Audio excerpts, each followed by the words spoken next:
BBA, BCA, BCom computer కోర్సులో 100% placement లభించే ఏకైక డిగ్రీ కాలేజ్ కూకట్పల్లిలోని i3 డిగ్రీ కాలేజ్ 8367215215. నమస్తే, వెల్కమ్ టు సుమన్ టీవీ. నేను మానస. ఈరోజు మనతో పాటు ఉన్నారు ప్రముఖ జ్యోతిష్యులు, అలాగే ఎనర్జీ వాస్తు స్పెషలిస్ట్, శ్రీ విద్య ఉపాసకులు శ్రీమతి జయప్రద గారు. వారితో మాట్లాడదాం, ఆధ్యాత్మిక విషయాలెన్నో మాట్లాడుకుందాం. నమస్కారం అమ్మ. నమస్తే అమ్మ. శ్రీమాత్రే నమః.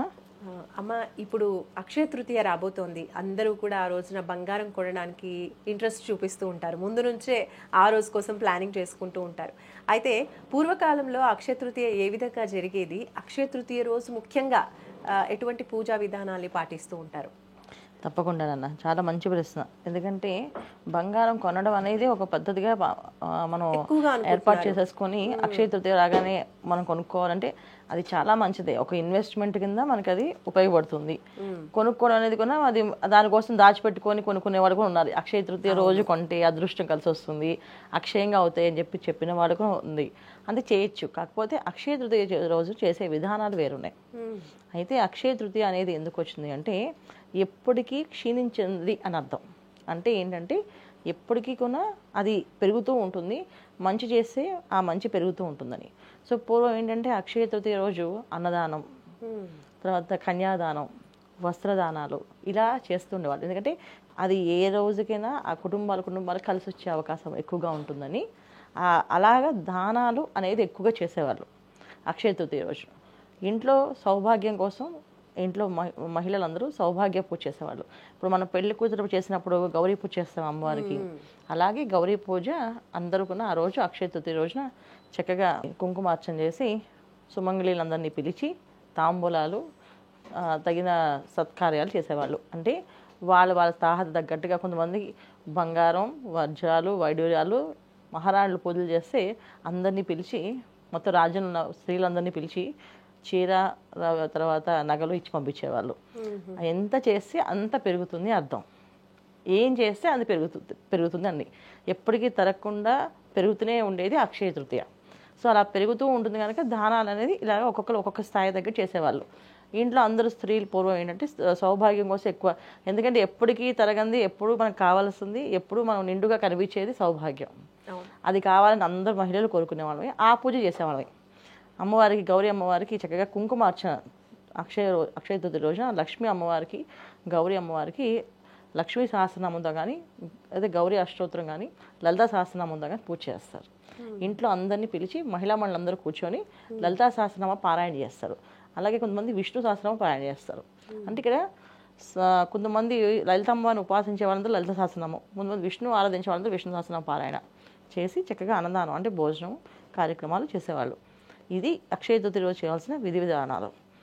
అయితే పూర్వం ఏంటంటే స్త్రీలు ఉల్లాసంగా సంతోషంగా ఉండాలని, వాళ్ళకి ఏదైనా మొహంలో ఆనందం కావాలి అంటే ఏదైనా కొత్తగా కనిపిస్తే కదా ఆనందంగా, ఇది బాగుంది, ఇది కావాలనుకుంటాం. సో వస్త్రాలు అనే కంటే కూడా నగల మీద ఎక్కువ వ్యామోహం ఉండేది. ఎందుకంటే పూర్వం మనకి 7 వారాల నగలు ఉండేవి. సో 7 వారాలకి సరిపోయే నగలు వేసుకుంటూ ఉండేవాళ్ళు. సోమవారం అయితే చంద్రహారాలు, ఆదివారం అయితే మనం చక్కగా సూర్యహారాలు అని చెప్పి ఇలా వాటికి పేర్లు కూడా ఉండి ఆ హారాలు వేసుకునేవాళ్ళు. అలాగే పగడాలు మాల, రత్నాల మాలలు, అన్ని మాలలు వేసుకుంటూ ఉండేవాళ్ళు. మంగళవారం పూట పగడాల మాల వేసుకుంటూ ఉండేవాళ్ళు. సో ఏదైనా కొనుక్కోవాలంటే అక్షయ తృతీయ ఏ రోజు వస్తుందో ఈ రోజు అయితే నేను వజ్రాలు కొనుక్కోవచ్చు, ఈ రోజు అయితే నేను పగడాలు కొనుక్కోవచ్చు అనుకుని సరే కొనిస్తే వాళ్ళు ఆనందంగా ఉంటారు. వాళ్ళ ఆనందం మించింది ఏం లేదు కదా ఇంట్లో. అందుకని ఆ భర్తలు అలాగా కొనిచ్చేవాళ్ళు బంగారాన్ని. అది తీసుకొని వీళ్ళు ఆ రోజంతా వేసుకొని మురిసిపోతూ ఆనందంగా ఉండేవాళ్ళు. కనుక ఎప్పటికీ పెరుగుతూ ఉండేది, అంటే ఆనందం పెరుగుతూ ఉంటుంది.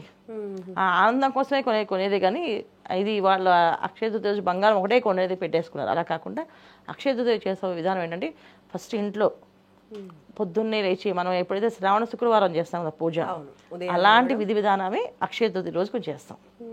చక్కగా ఉదయం లేవగానే తలంతా స్నానం చేసి చక్కగా ఇంటి గుమ్మానికి పసుపు ముగ్గులు అన్నీ వేసి రంగవల్లిలాగా వీలైతే మంచి రంగులు వేసి ముగ్గు వేసి గుమ్మానికి తోరణాలు కట్టి ఇంట్లో అందరూ పట్టు వస్త్రాలు కట్టుకొని అమ్మవారి దగ్గర కూర్చొని చక్కగా లలితా సహస్రనామం కానీ విష్ణు సహస్రనామం కానీ చేయడం, లేదా లక్ష్మీ అష్టోత్తరం కానీ చేయడం చేసి చక్కగా పాయసాన్ని నైవేద్యం పెట్టి ఇంటికి ముత్తైదుని పిలిచి తాంబూలాలు ఇవ్వాలి.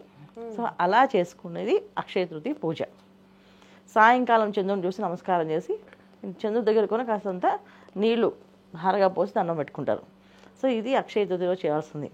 ఇది చాలామంది ఇంట్లో కొంతమందికి వివాహాలు కాని కన్యలు ఉంటే సో వాళ్ళ చేత కాస్త తాంబూలాలు అమ్మవారికి ఇప్పించి తులసి దగ్గర పూజ చేపిస్తారు.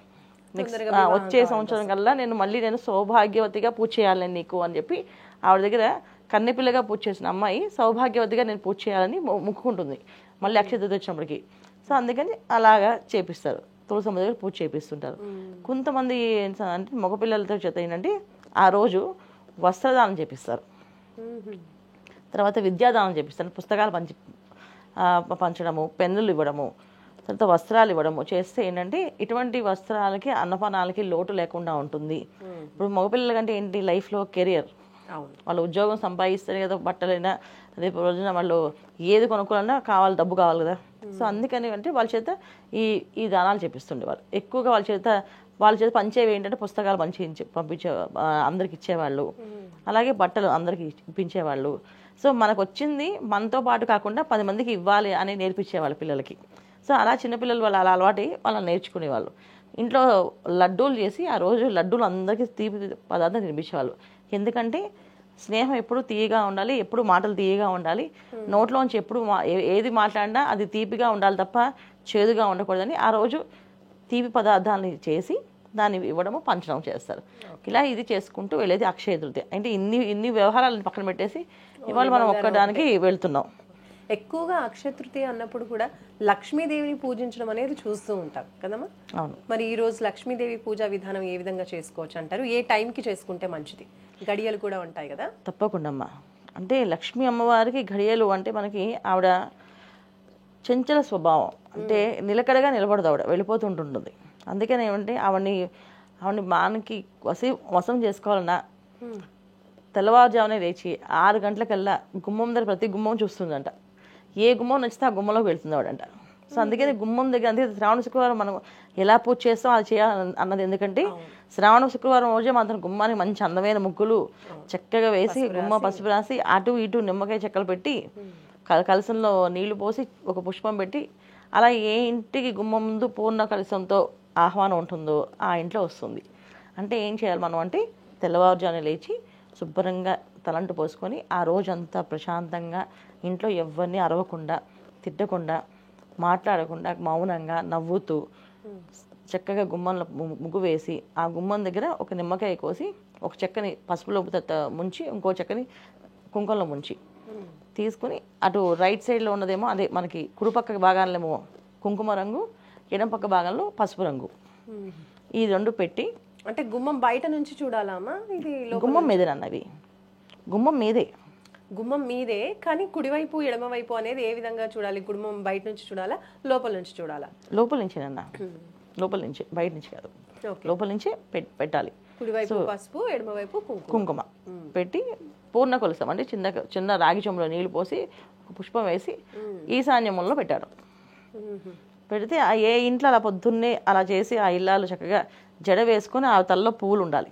ఆ రోజు తల్లో పువ్వు లేకుండా ఉండకూడదు, ఏదో ఒక పువ్వేనా పెట్టుకోవాలి తల్లో.